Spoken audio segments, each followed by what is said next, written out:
Bueno, Matías Batista, consultor económico con quien charlamos habitualmente. ¿Cómo andas, Mati? ¿Qué tal, Juani? Muy buena tarde para vos, para el equipo y para toda la audiencia, por supuesto. Bueno, estábamos un poco haciendo un balance, un análisis político, económico, institucional de la situación que estamos viviendo. Primero quiero el tuyo y después te voy a preguntar, bueno, ¿qué viste en los números, ¿no?, de estos días? Sí, bueno, a ver, lo puntual, yo creo que lo que tiene que ver con el resultado electoral es algo que yo particularmente lo vengo anunciando desde hace mucho tiempo en las columnas. Acá hay un problema que es complejo.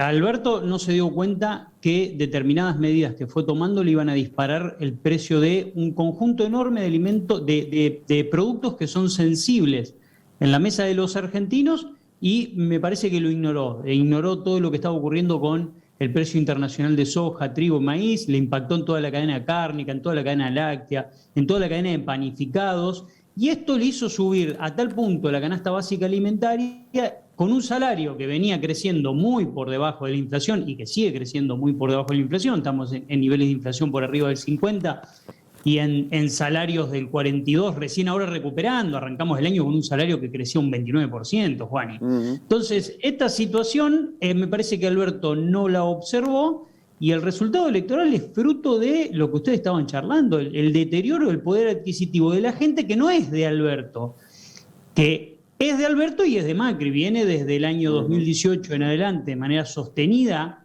y constante, y que se profundizó con una pandemia que nadie esperaba, pero que había que administrarla, y me parece que el gobierno ha cometido también muchos errores no forzados en toda esta situación, ¿no?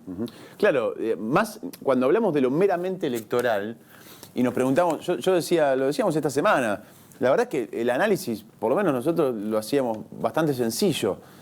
Cuando decíamos, bueno, perdió el gobierno la selección, no es que ganó Cambiemos, el dato es duro, 5 millones de personas menos votaron al gobierno, o sea, al Frente de Todos, que en las elecciones del año 2019. Cambiemos mantiene más o menos su caudal electoral, igual prácticamente que en el 2019. ¿Dónde fueron esas 5 millones de personas? Bueno, 2 millones decidieron ir a votar, otro tanto se fue a extremas derechas o izquierdas o sectores más alternativos, y otro muy grande votó en blanco o nulo, digamos, con un 12% a nivel nacional, bastante superior a lo que veníamos teniendo. Ahí se explica, y hay una cuestión más matemática, vos que sos el hombre de los números, de qué pasó más o menos con el electorado. Si el electorado, hay 5 millones de personas que creyeron una promesa de campaña que evidentemente analizaron que hoy esa promesa no estaba cumplida y se fueron a otro lado. Y la promesa tenía que ver con eso, ¿no? Alberto venía a decir, vamos a parar todo esto que viene haciendo Macri, que nos está empobreciendo, endeudando, etcétera, etcétera, etcétera, que ciertamente era muy urgente que alguien haga eso.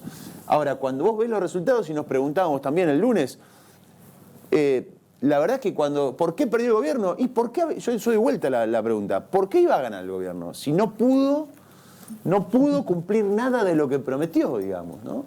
Exactamente, asume con un dólar de 45, lo tiene en 180 al paralelo, asume con determinado precio el kilo de carne, el kilo de pan, del litro de leche, y lo tiene por las nubes hoy. Me parece que el gobierno, a ver, yo no digo que Alberto no haya querido llevar adelante un proyecto económico de esas características, lo que tengo en claro es que no supo cómo hacerlo, y me parece que el primer error que comete Alberto trae un economista a quien respeto muchísimo y creo que es el único que tiene un aprobado en este gabinete, que es Guzmán, lo trae para la renegociación de la deuda y para jugar ese partido, claro. Y a los 3 meses se da cuenta que necesita otro tipo de política económica para llevar adelante, y me parece que Alberto en este camino de indecisión constante que él tiene, porque tiene un sector, un ala más dura y un ala más ortodoxa dentro de su gobierno, y trata de dejar contentos a todos tomando de 10 decisiones a la mitad.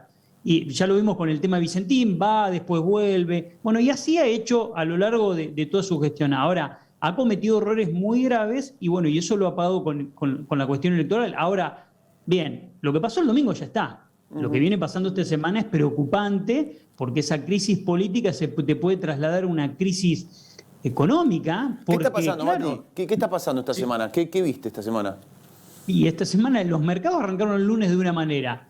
El martes, miércoles empezó una tensión que se puede seguir acelerando en función de qué ministros van cayendo y qué porque hoy no está discutida la gobernabilidad de Alberto Fernández, del gobierno de Alberto Fernández, pero si esta crisis política no se resuelve de la unidad, sí puede estar en discusión la cuestión política y eso se puede trasladar a lo económico y vamos a un ejemplo sencillo. ¿El FMI cerrará un acuerdo con un gobierno en el cual renuncie Guzmán, en el cual una parte del kirchnerismo se vaya y conforme otro frente? Estoy pensando en voz alta, porque Sí. tenemos que pensar en escenarios que se pueden dar después de estas decisiones, ¿no?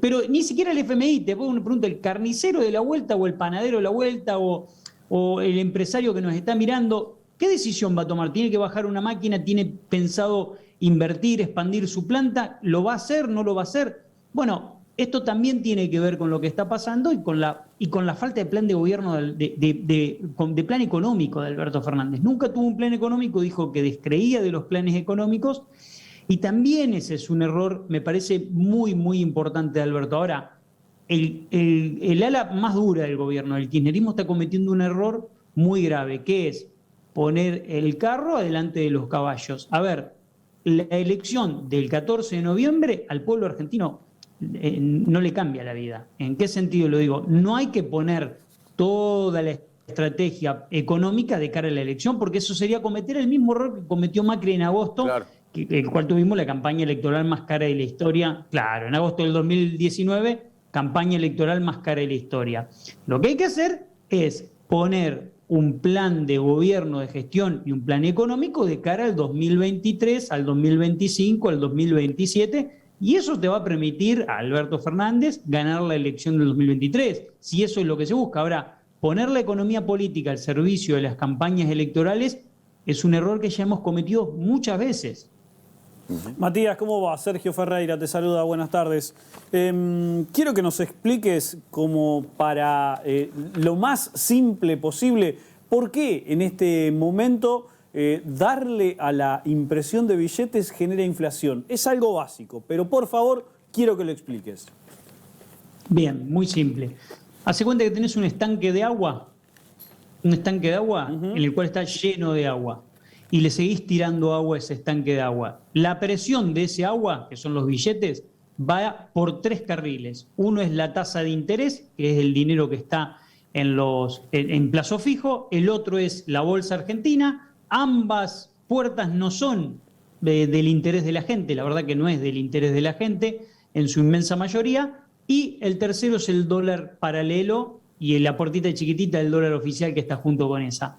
Vos lo que vas a tener al imprimir billetes es presión sobre el tipo de cambio, tanto el paralelo, que después te va a obligar al oficial, y segundo, inundando de pesos el mercado, te van a subir los precios porque tenés muchísimos pesos presionando sobre los mismos bienes y servicios. La estructura productiva de la Argentina no va a la misma velocidad que la impresión de billetes. Vos tenés una estructura productiva, una cantidad de billetes y monedas y una circulación monetaria, se llama. Entonces, imprimís más, te presionan sobre los mismos bienes y el precio empieza a subir. Y la Argentina, que está tan acostumbrada a esa dinámica, lo que va a ocurrir es que rápidamente vas a acelerar el proceso inflacionario, vas a tener que empezar a corregir el tipo de cambio oficial, que está devaluando a un 18% en lo que va del año contra una inflación que está del 32%. Esa inflación te va presionando el tipo de cambio te despeja de vuelta, te recircula y te empuja de vuelta los precios hacia arriba, porque cada vez que devaluamos aumenta el precio de un montón de bienes en la Argentina, y tanto devaluación oficial como devaluación del dólar blue presionan sobre todos los bienes de la Argentina, ¿no? Te consulta Héctor Galeano. ¿Cómo te Hola, va, Héctor, Matías? ¿Qué tal? Más o menos la pregunta era parecida a la que te planteaba Sergio, pero le agrego esto. ¿Ves alguna posibilidad de un acuerdo oficialismo y oposición para renegociar aún más la deuda, sobre todo con el Fondo Monetario, en virtud de que es realmente impagable? En este contexto es impagable, es eso, pagar los intereses, los vencimientos de los intereses cada tanto de la deuda, que son en dólares y se cuentan por miles de millones, o realmente levantar la economía mediante la inyección de dinero y el impulso del consumo interno. ¿ves esa posibilidad con o sin Guzmán al frente del Ministerio de Economía, digamos, un acuerdo macro para discutir con el fondo otro tipo de salida, más allá que lo viene haciendo Guzmán y viene postergando algunos vencimientos? Pero sinceramente, si uno lo traza a una escala, alguien me está alquilando la casa a mí y yo tengo problemas para comer.